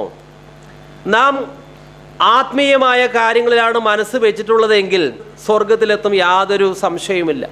ജഡിക കാര്യങ്ങളിൽ മനസ്സ് വെച്ചവർ ഒരിക്കലും സ്വർഗത്തിലെത്തുകയില്ല.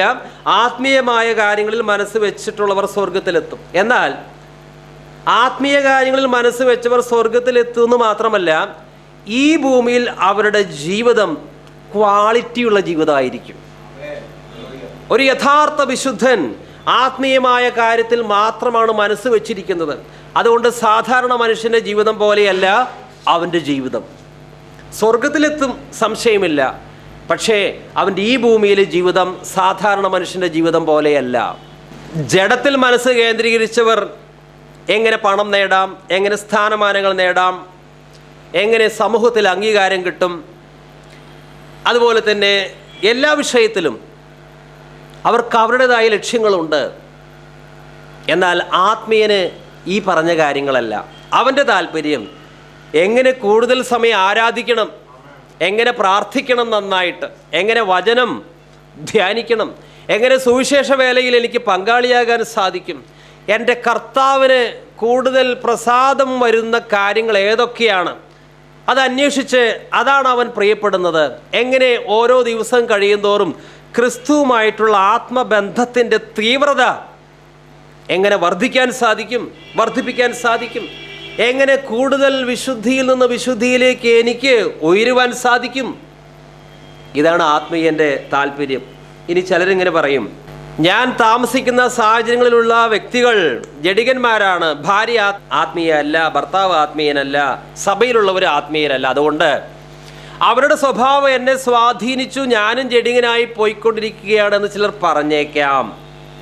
എന്നാൽ എന്താണ് സത്യം? ഒരു തുറമുഖത്ത് വിവിധ ദിശകളിലേക്ക് കപ്പൽ പോയിക്കൊണ്ടിരിക്കുകയാണ്. ചില കപ്പൽ പോകുന്നത് തെക്ക് ഭാഗത്തേക്ക്, ചിലത് വടക്ക് ഭാഗത്തേക്ക്, ചിലത് പടിഞ്ഞാറ് ഭാഗത്തേക്ക്. എന്നാൽ കാറ്റടിക്കുന്നത് ഒരേ ദിശയിലേക്കാണ്. ഒരേ ദിശയിലേക്ക് കാറ്റടിക്കുന്നുവെങ്കിലും കപ്പൽ വ്യത്യസ്തമായ ദിശകളിലേക്കാണ് പോകുന്നത്. കാരണം കപ്പലിൻ്റെ പായ ഏത് രീതിയിലാണ് സെറ്റ് ചെയ്ത് വെച്ചിരിക്കുന്നത്, അതനുസരിച്ചാണ് കപ്പലിൻ്റെ ദിശ നിശ്ചയിക്കപ്പെടുന്നത്. കാറ്റല്ല കപ്പലിൻ്റെ ദിശയെ നിയന്ത്രിക്കുന്നത്, പായ ഏത് രീതിയിലാണ് വെച്ചിരിക്കുന്നത്. പ്രിയമുള്ളവരെ, ഇതാണ്. ഭാര്യ ആത്മീയയാണോ അനാത്മീയയാണോ ഇതൊന്നല്ല നമ്മുടെ വിഷയം. നമ്മുടെ മനസ്സ്, നമ്മുടെ കപ്പലിൻ്റെ പായ ഏത് രീതിയിലാണ് സെറ്റ് ചെയ്ത് വെച്ചിരിക്കുന്നത്. പ്രതികൂല കാറ്റുകൾ അടിച്ചാലും നാം ആ കാറ്റിനൊത്ത് നീങ്ങുകയില്ല. കാറ്റല്ല, നമ്മുടെ സാഹചര്യങ്ങളല്ല, നാം ജീവിക്കുന്ന സമൂഹത്തിലുള്ള ജഡികരോ അവരുടെ ജഡിക പ്രവൃത്തികളോ അല്ല നമ്മെ നിയന്ത്രിക്കുന്നത്. ജഡികൻ അവൻ്റെ മനസ്സ് ജഡിക കാര്യങ്ങളിൽ പതിപ്പിച്ച് വെച്ചിരിക്കുമ്പോൾ, ആത്മീയൻ അവൻ്റെ മനസ്സ് എപ്പോഴും ആത്മീയ കാര്യങ്ങളിലാണ് മനസ്സ് വെച്ചിരിക്കുന്നത്. അവന് ജഡികമായ കാര്യങ്ങളിൽ ഒരു താല്പര്യവുമില്ല. ഒരു ആത്മീയന് ആരെങ്കിലും അവനോട് പറയുകയാണ് നീ ഒരു സിനിമ കാണാൻ വരണം, ഇവന് വല്ല താല്പര്യമുണ്ടോ? ഒരു ആത്മീയനോട് പറയുകയാണ് അല്പം മദ്യപിക്കുക, ഇവന് വല്ല താല്പര്യമുണ്ടോ? കാരണം ജഡികന്മാരാണ് അത്തരം കാര്യത്തിൽ അവരുടെ മനസ്സ് സെറ്റ് ചെയ്ത് വെച്ചിരിക്കുന്നത്. ആത്മീയൻ മറ്റൊരു തലത്തിലാണ് അവൻ്റെ മനസ്സിനെ സെറ്റ് ചെയ്ത് വെച്ചിരിക്കുന്നത്. നമുക്ക് നമ്മോട് തന്നെ ഒന്ന് ചോദിക്കാം, ഞാൻ എൻ്റെ മനസ്സ് ഏതൊക്കെ കാര്യത്തിലാണ് പതിപ്പിച്ചു വെച്ചിട്ടുള്ളത്? എൻ്റെ മൈൻഡ് സെറ്റ് ഏത് കാര്യങ്ങളിലാണ്? ആത്മീയ കാര്യങ്ങളിലാണോ അതോ ജഡിക കാര്യങ്ങളിലാണോ? നമുക്ക് നമ്മെ തന്നെ വിധിക്കാം. ജഡസ്വഭാവമുള്ളവർ ജഡത്തിനുള്ളതും ആത്മസ്വഭാവമുള്ളവർ ആത്മാവിനുള്ളതും ചിന്തിക്കുന്നു. ജഡത്തിൻ്റെ ചിന്ത മരണം, ആത്മാവിൻ്റെ ചിന്തയോ ജീവനും സമാധാനവും തന്നെ. ജഡത്തിൻ്റെ ചിന്ത ദൈവത്തോട് ശത്രുത്വം ആകുന്നു. അത് ദൈവത്തിൻ്റെ ന്യായപ്രമാണത്തിന് കീഴ്പ്പെടുന്നില്ല, കീഴ്പ്പെടുവാൻ കഴിയുന്നതുമല്ല. ജഡസ്വഭാവമുള്ളവർക്ക് ദൈവത്തെ പ്രസാദിപ്പിക്കുവാൻ കഴിവില്ല. നിങ്ങളോ ദൈവത്തിൻ്റെ ആത്മാവ് നിങ്ങളിൽ വസിക്കുന്നു എന്നു വരികിൽ ജഡസ്വഭാവമുള്ളവരല്ല ആത്മസ്വഭാവമുള്ളവരത്രേ. ജഡസ്വഭാവമുള്ളവർ ജഡത്തിനുള്ളതും നമ്മുടെ ചിന്തയ്ക്ക് വലിയ പ്രാധാന്യമുണ്ട്. ഒരുവൻ്റെ ചിന്തയാണ് അവൻ്റെ വാക്കുകളെയും പ്രവൃത്തികളെയും നിയന്ത്രിക്കുന്നത്. നാം ആത്മീയമായ കാര്യങ്ങളിൽ മനസ്സ് വെച്ചാൽ മാത്രമേ ആത്മീയമായ സംസാരവും ആത്മീയ പ്രവർത്തനങ്ങളും നമ്മളിൽ നിന്നുണ്ടാവുകയുള്ളൂ. ജഡികമായ കാര്യങ്ങളാണ് നമ്മൾ ചിന്തിക്കുന്നതെങ്കിൽ നമ്മുടെ സംസാരത്തിലും മ്ലേച്ഛത വരും, നമ്മുടെ പെരുമാറ്റത്തിലും മ്ലേച്ഛത വരും. കാരണം ചിന്തിക്കുന്നത് എന്താണോ അതനുസരിച്ച് ഒരുവൻ്റെ നോട്ടം, അവൻ്റെ പ്രവൃത്തി, സംസാരം എല്ലാം സ്വാധീനിക്കപ്പെടും. അതുകൊണ്ട് ചിന്ത ക്ലിയർ ആയാൽ മാത്രമേ പ്രവൃത്തിയും വാക്കും എല്ലാം ശുദ്ധമാവുകയുള്ളൂ. ജഡത്തെ ഒരു കാലത്ത് നന്നാക്കാൻ പറ്റില്ല. 90 വർഷമായാലും ജഡം എപ്പോഴും അതിൻ്റെ നേച്ചർ പ്രകടിപ്പിച്ചു കൊണ്ടിരിക്കും. അതുകൊണ്ട് ഒരു ആത്മീയൻ ചെയ്യേണ്ടത് ജഡത്തിൻ്റെ പ്രവൃത്തികളെ മരിപ്പിക്കുകയാണ്. എത്ര നല്ല കോച്ചിങ് കൊടുത്താലും ട്രെയിനിങ് കൊടുത്താലും ജഡം എപ്പോഴും ജഡം തന്നെയാണ്. അതുകൊണ്ട് അതിനെ കൊല്ലുക, അതിനെ മരിപ്പിക്കുക എന്നുള്ളതല്ലാതെ അതിനെ നന്നാക്കുക എന്നുള്ളൊരു കാര്യമേ ഇല്ല. എങ്ങനെയാണ് നമുക്ക് ജഡത്തെ കൊല്ലാൻ സാധിക്കുക? ജഡത്തിൻ്റെ പ്രവൃത്തികൾ എങ്ങനെ മരിപ്പിക്കാൻ സാധിക്കും? ഇതേ അധ്യായം തന്നെ 13-ാം വാക്യത്തിൽ വ്യക്തമായിട്ട് ആ കാര്യം പറയുന്നുണ്ട്. ആത്മാവിനാൽ നിങ്ങൾ ജഡത്തിൻ്റെ പ്രവൃത്തികളെ മരിപ്പിച്ചാൽ നിങ്ങൾ ജീവിക്കും നിശ്ചയം. നമുക്ക് ശാരീരിക ജനനം വഴി ഒരു പ്രകൃതം കിട്ടിയിട്ടുണ്ട്, ഒരു നേച്ചർ കിട്ടിയിട്ടുണ്ട്. അത് സിൻഫുൾ നേച്ചറാണ്. വ്യത്യസ്തരായ മാതാപിതാക്കളാൽ നാം ഈ ഭൂമിയിലേക്ക് വന്നു. നമുക്ക് കിട്ടിയതൊക്കെ പാപത്തിൻ്റെ പ്രകൃതമാണ്. എന്നാൽ നാം വീണ്ടും ജനിച്ചപ്പോൾ നമുക്ക് ലഭിച്ചത് ദൈവത്തിൻ്റെ പ്രകൃതമാണ്. കാരണം ദൈവത്തിൻ്റെ വിത്ത് നമ്മളിലുണ്ട്, ദൈവത്തിൻ്റെ സ്വഭാവം നമ്മളിലുണ്ട്. വീണ്ടും ജനിച്ചപ്പോൾ ദൈവത്തിൻ്റെ അംശം നമ്മിൽ വന്നു കഴിഞ്ഞു. കർത്താവ് വ്യക്തമായിട്ട് പറഞ്ഞു, യോഹന്നാൻ 3-ാം വാക്യത്തിൽ, ജഡത്താൽ ജനിച്ചത് ജഡമാണ്, ആത്മാവിനാൽ ജനിച്ചത് ആത്മാവാണ്. നമുക്ക് 2 ജനനം കിട്ടിയിട്ടുണ്ട്. ഒന്ന്, നാം ജഡത്താലുള്ളൊരു ജനനം, മാതാപിതാക്കളിൽ നിന്ന് ശാരീരികമായി നമ്മൾ ജനിച്ചു. അപ്പോൾ പാവപ്രകൃതിയുമായിട്ടാണ് നമ്മൾ വന്നത്. ഈ പാപപ്രകൃതിയാണ് ജഡം എന്ന് പറയുന്നത്. ഈ പാപപ്രകൃതിയെ തന്നെ പഴയ മനുഷ്യൻ എന്നും വിളിക്കുന്നുണ്ട്. എന്നാൽ നാം വീണ്ടും ജനനം പ്രാപിച്ചപ്പോൾ നമുക്കൊരു പുതിയ മനുഷ്യനെ ലഭിച്ചു. പാപപ്രകൃതിയുള്ള മനുഷ്യനെ പഴയ മനുഷ്യനെന്ന് വിളിച്ചിരിക്കുന്നു. എന്നാൽ പരിശുദ്ധാത്മാവിനാൽ നാം പുതിയ സൃഷ്ടികളായപ്പോൾ ഇപ്പോൾ നമുക്ക് പ്രത്യേക ലക്ഷ്യങ്ങളാണ്, പ്രത്യേക താല്പര്യങ്ങളാണ്, ആത്മീയമായ കാര്യങ്ങളാണ് നമ്മുടെ ലക്ഷ്യം. റോമാലേഖനം 6:6 നാം ഇനി പാപത്തിന് അടിമപ്പെടാത്തവണ്ണം പാപശരീരത്തിന് നീക്കം വരേണ്ടതിന് നമ്മുടെ പഴയ മനുഷ്യൻ അവനോടുകൂടെ ക്രൂശിക്കപ്പെട്ടു എന്ന് നാം അറിയുന്നു. നമ്മുടെ പഴയ മനുഷ്യൻ ഭാവിയിൽ ക്രൂശിക്കപ്പെടും എന്നല്ല, നമ്മുടെ പഴയ മനുഷ്യൻ അവനോടുകൂടെ ക്രൂശിക്കപ്പെട്ടു എന്ന് നാം അറിയുന്നു. ഈ പഴയ മനുഷ്യനെയാണ് ജഡം എന്ന് വിളിക്കുന്നത്. 2000 വർഷങ്ങൾക്ക് മുമ്പ് കർത്താവായ യേശു ക്രിസ്തു കാൽവരി കുരിശിൽ മരിച്ചപ്പോൾ നമ്മുടെ പഴയ മനുഷ്യനെയും ക്രൂശിൽ തറച്ചു. 2000 വർഷം മുമ്പ് നടന്ന കാര്യമാണ്. അതാണ് നമ്മുടെ പൊസിഷൻ. പക്ഷേ ആ നടന്ന കാര്യം നാം പ്രായോഗിക തലത്തിൽ കൊണ്ടുവരണം. എൻ്റെ പഴയ മനുഷ്യനെ ക്രിസ്തു ക്രൂശിൽ തറച്ചു. അത് നടന്നു കഴിഞ്ഞൊരു സംഭവമാണ്. പക്ഷേ അത് നാം പ്രായോഗിക തലത്തിൽ കൊണ്ടുവരുന്നില്ല എങ്കിൽ വീണ്ടും ജഡികരായിട്ട് തന്നെ ജീവിക്കും. ക്രിസ്തു മരിച്ചതുകൊണ്ടാണ് നമുക്ക് ജഡത്തിൻ്റെ മേൽ ജയം ലഭിക്കുന്നത്. ക്രിസ്തു മരിച്ചതുകൊണ്ടാണ് നമുക്ക് പുതിയ മനുഷ്യനെ പ്രാപിക്കുവാനായി സാധിച്ചത്. ഇനി വാസ്തവത്തിൽ നമുക്ക് പാപം ചെയ്യുന്ന ഒരു പ്രശ്നമേ ഉദിക്കുന്നില്ല. നമ്മൾ പുതിയ മനുഷ്യനാണ്.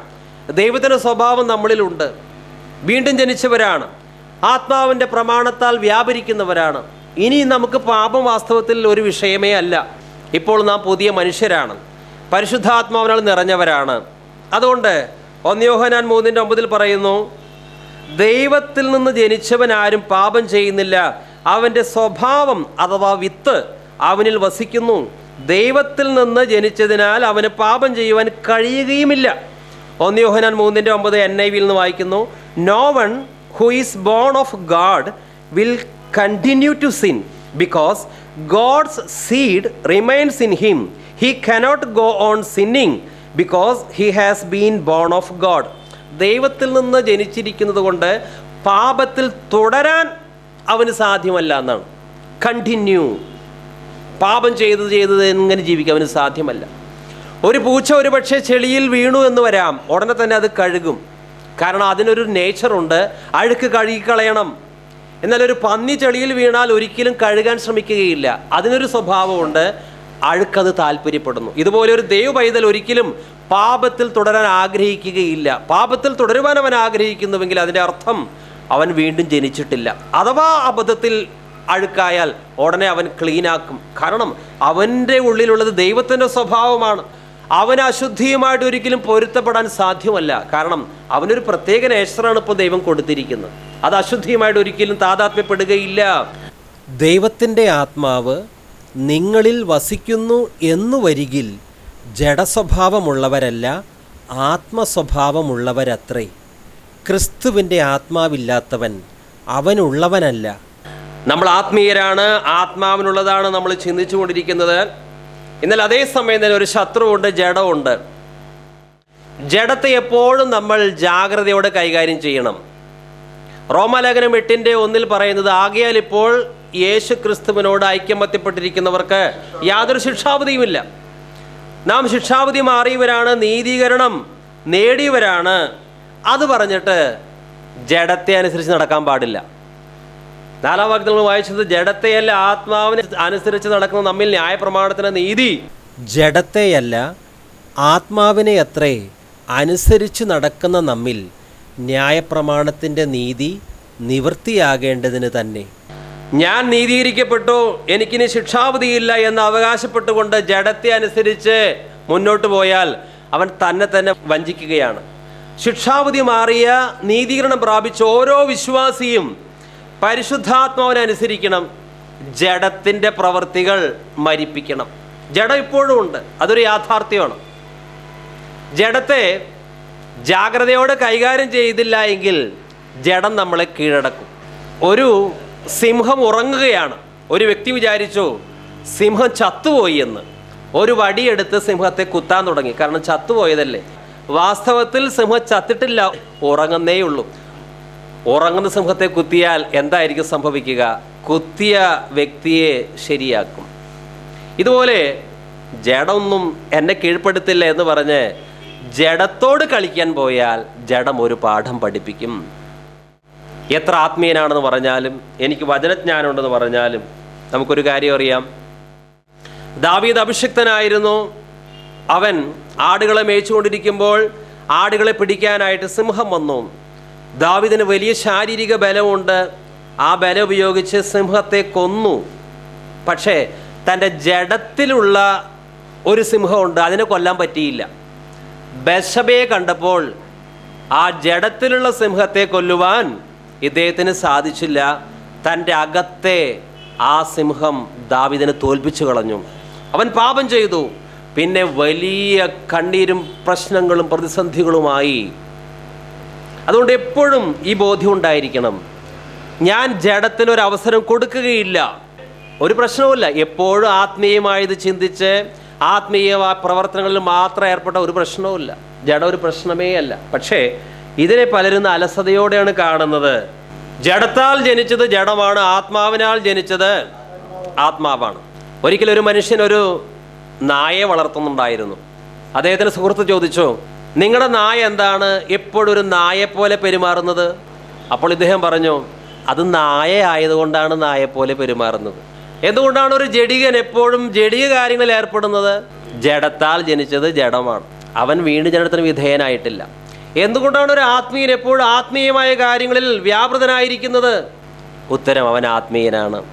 നമുക്ക് നമ്മോട് ചോദിക്കാം, നമ്മൾ ആത്മീയനാണോ? നമ്മൾ ജഡികനാണോ? ജഡികനാണെങ്കിൽ പ്രവർത്തിയാൽ നമ്മൾ തീർച്ചയായിട്ടും ജഡിക കാര്യങ്ങൾ ചെയ്യും. നമുക്ക് ദേഷ്യം വരും, ഭാര്യയോട് കോപിക്കും, നുണ പറയും, ദ്രവ്യാഗ്രഹത്തിൻ്റെ പിടിയിൽ അകപ്പെടും. ജഡികനാണെന്ന് കരുതി, നേരത്തെ പറഞ്ഞല്ലോ, അവന് ഭക്തി ഇല്ലാതിരിക്കുന്നില്ല. ഒരു ജഡികനും സുവിശേഷം പ്രസംഗിക്കാം, ഒരു ജഡികനും ട്രാക്റ്റ് കൊടുക്കാം, ഒരു ജഡികനും ആത്മീയതയുടെ ലേബലിൽ പലതും ചെയ്യാൻ സാധിക്കും. കാരണം ശരീരം കൊണ്ട് ഇതൊക്കെ ചെയ്യാലോ. ഒരു ആത്മീയൻ എപ്പോഴും ആത്മീയനാണ്. പൊത്തിഫറിൻ്റെ വീട്ടിലായാലും യോസഫ് തൻ്റെ വിശുദ്ധി കാക്കും. കാരണം അവൻ ജഡികനല്ല. ആരും കാണുന്നില്ലല്ലോ. ചിലർക്ക് ഇങ്ങനെയാണ്, അയ്യോ ഞാൻ ആ പാപം ചെയ്തു, ഞാൻ ആ മോശമായ കാര്യം ചെയ്തു, എല്ലാവരും കണ്ടു. ആരും കണ്ടില്ലെങ്കിൽ കുഴപ്പമുണ്ടായിരുന്നില്ല, ഇതിപ്പോൾ എല്ലാവരും കണ്ടില്ലേ. അങ്ങനെ ലജ്ജിക്കുന്നവരുണ്ട്. അവർ ദൈവത്തെ ഭയപ്പെടുന്നവരല്ല. ദൈവം അത് കണ്ടു, അതൊന്നല്ല അവരുടെ ചിന്ത. മറ്റുള്ളവർ കണ്ടല്ലോ എന്നോർത്ത് ഒരു ജാള്യത. അവർ ദൈവത്തെയല്ല ഭയപ്പെടുന്നത്, മനുഷ്യരെയാണ് ഭയപ്പെടുന്നത്. എന്നൊരു ആത്മീയനെ സംബന്ധിച്ച് മനുഷ്യൻ്റെ പ്രസാദമല്ല, എപ്പോഴും അവനെ ദൈവം പിന്തുടരുന്നത് കൊണ്ട്, ദൈവത്തിൻ്റെ ദൃഷ്ടി ഇവൻ്റെ നേർക്ക് 24 മണിക്കൂറുള്ളത് കൊണ്ട് അവൻ്റെ രഹസ്യവും പരസ്യവുമായ ജീവിതം വിശുദ്ധമാണ്. അവൻ ആത്മീയനാണ്. അവൻ്റെ ചിന്ത ആത്മീകമാണ്. അവൻ്റെ പ്രവർത്തനങ്ങൾ ആത്മീകമാണ്. 2 കൊരിന്ത്യർ 10:3 ഞങ്ങൾ ജഡത്തിൽ സഞ്ചരിക്കുന്നവരെങ്കിലും ജഡപ്രകാരം പോരാടുന്നില്ല. 2 കൊരിന്ത്യർ 10:3 ഞങ്ങൾ ജഡത്തിൽ സഞ്ചരിക്കുന്നവരെങ്കിലും ജഡപ്രകാരം പോരാടുന്നില്ല. 2 ജഡങ്ങളെക്കുറിച്ച് ഇതിൽ പറയുന്നു. ഞങ്ങൾ ജഡത്തിൽ സഞ്ചരിക്കുന്നവർ. ആദ്യം പറയുന്നത് നമ്മുടെ ശരീരത്തെയാണ്. കാല് വേണം നമുക്ക് നടക്കാനായിട്ട്. അത് പാപമല്ല, കാലുണ്ടെങ്കിലേ നടക്കാൻ സാധിക്കൂ. നമുക്കൊരു ശരീരമുണ്ട്, പക്ഷേ ജഡപ്രകാരം പോരാടുന്നില്ല. എന്ന് വെച്ചാൽ ഈ ശരീരത്തിന് പാപം ചെയ്യാനുള്ള പ്രവണതയുണ്ട്. വൈരാഗ്യം, വിദ്വേഷം, പ്രതികാരം, പകരത്തിന് പകരം, അതെല്ലാം ജഡത്തിൻ്റെ പ്രവൃത്തികളാണ്. പൗലോസ് പറയുകയാണ്, മറ്റെല്ലാ മനുഷ്യർക്കുള്ള ഒരു ശരീരം തന്നെയാണ് ഞങ്ങൾക്കുള്ളത്. അവർക്ക് കണ്ണ് ഏത് ഭാഗത്താണുള്ളത് അതേ സ്ഥാനത്തിന് ഞങ്ങൾക്ക് കണ്ണുള്ളത്. അവർക്ക് ഏത് ഭാഗത്താണോ കാല് ഘടിപ്പിച്ചിരിക്കുന്നത് അതേ സ്ഥാനത്തിന് ഞങ്ങൾക്കും കാലുള്ളത്. പക്ഷേ അവർ പോരാടുന്നത് പോലെ ഞങ്ങൾ പോരാടുന്നില്ല. പ്രിയമുള്ളവരെ, ഇതാണ് ആത്മീയൻ. മറ്റുള്ളവർക്കുള്ള അതേ ശരീരഘടന തന്നെയാണ് നമുക്ക് ഉള്ളത്. പക്ഷേ മറ്റുള്ളവർ കോപിക്കുന്ന ആ രംഗങ്ങളിൽ നമ്മൾ കോപിക്കുന്നില്ല. മറ്റുള്ളവർക്ക് നുണ പറയാവുന്ന അവസരം ലഭിക്കുമ്പോൾ അവർ വളരെ ശങ്ക കൂടാതെ നുണ പറയുന്നു. പക്ഷേ നമ്മളത് ചെയ്യുന്നില്ല. നമുക്കും അവർക്കും ഒരേ ശരീരം, പക്ഷേ നമ്മുടെ സ്വഭാവവും പെരുമാറ്റവും സംസാരവും തികച്ചും വ്യത്യസ്തം. ഓർക്കുക, ജഡം എപ്പോഴും ആത്മീയന് എതിരാണ്.